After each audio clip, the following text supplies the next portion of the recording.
And hello everybody, welcome back to the channel. Before we get into today's video, make sure you drop a like on this video and subscribe to the channel for more Celtic content. So of course the boys were back in action again yesterday as we took on Feyenoord in the Champions League group stages.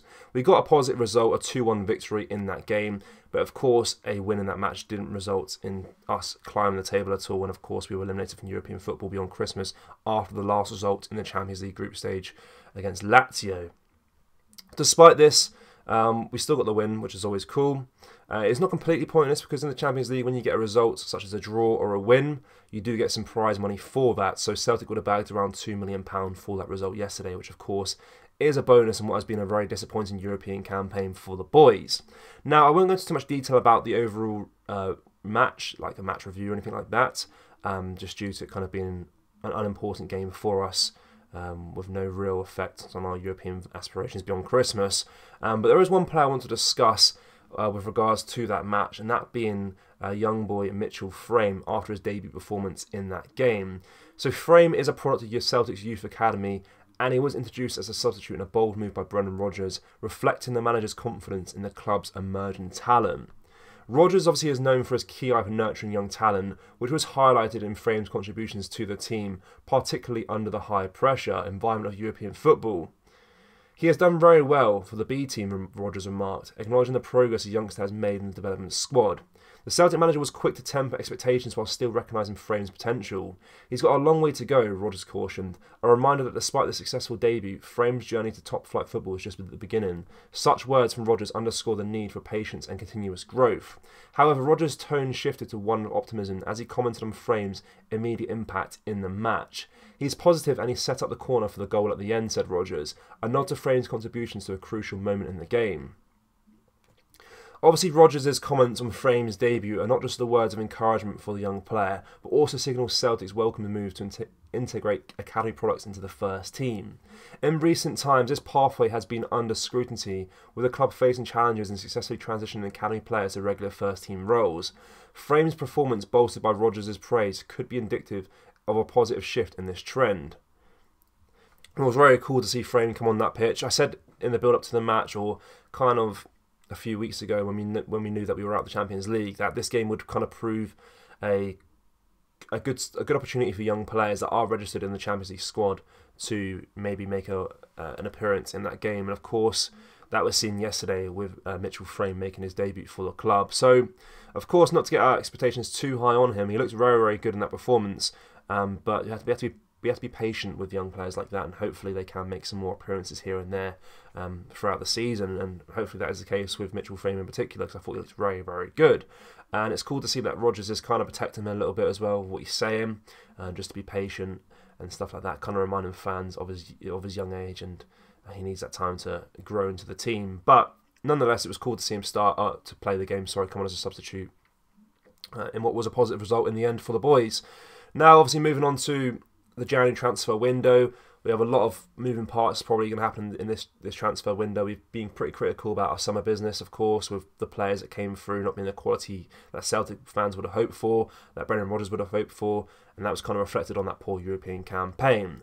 But the transfer news that we want to talk about today is a current Celtic player has been linked to the Premier League, and that is Kyogo, as Brentford are eyeing up a move for Celtic's Kyogo as they prepare for the departure of Ivan Toney. This is reported by Team Talk. So Ivan Toney was obviously formerly a Celtic target before. He has been heavily linked to an exit, with his long-term ban coming to an end, and Arsenal is a likely destination for the striker. If Toney does indeed depart the Bees this January, Kyogo is a top target for Thomas Frank's side. So obviously right now Toney's coming to the final few weeks of his suspension for sports betting, but we know how good he is as a player for Brentford, a very, very good striker for them, and they are kind of bracing themselves for a potential exit this January for Toney. I don't see that happening personally, but what this report basically states is if that does go through in January, Kyogo will be the main target for the Bees. So Celtic fans, I'm sure, we're having their fingers crossed that Ivan Toney does stay to at least the end of the summer.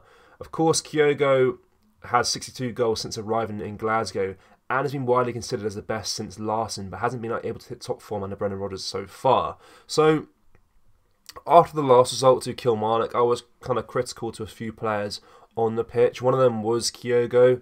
I didn't blame him 100%. I kind of blame Rodgers for maybe not utilising him correctly.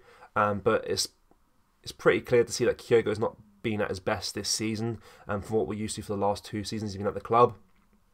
Of course, regardless of this, he's still one of our key players, one of our best players in the team, of course. And losing Kyogo in January, of course, would be a huge blow. But he is 28 years old, and the player himself may see this as his last chance for a big move to the Premier League. Of course, club stature, Celtic is a much bigger club, but the money and the finances Brentford can offer Kyogo is much more of that than Celtic.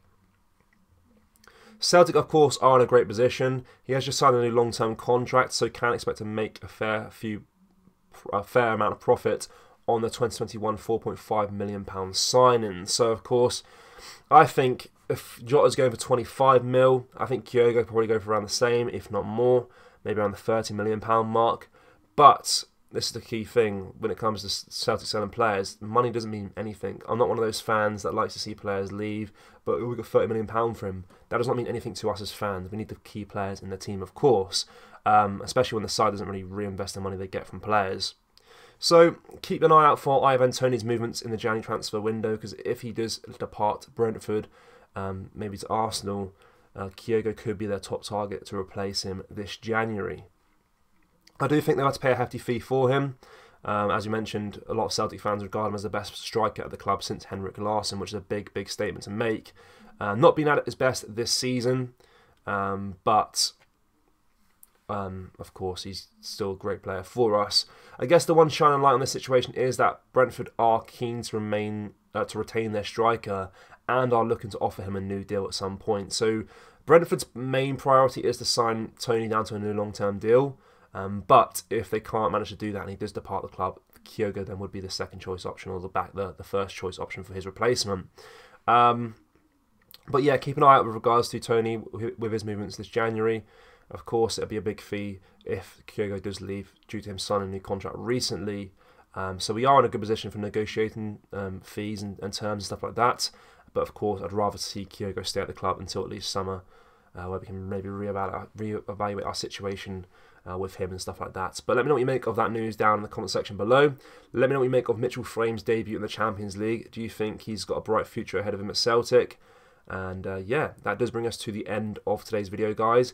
Make sure you do drop a like on this video and subscribe to the channel for more Celtic content. Thank you very much. Take care. Bye-bye.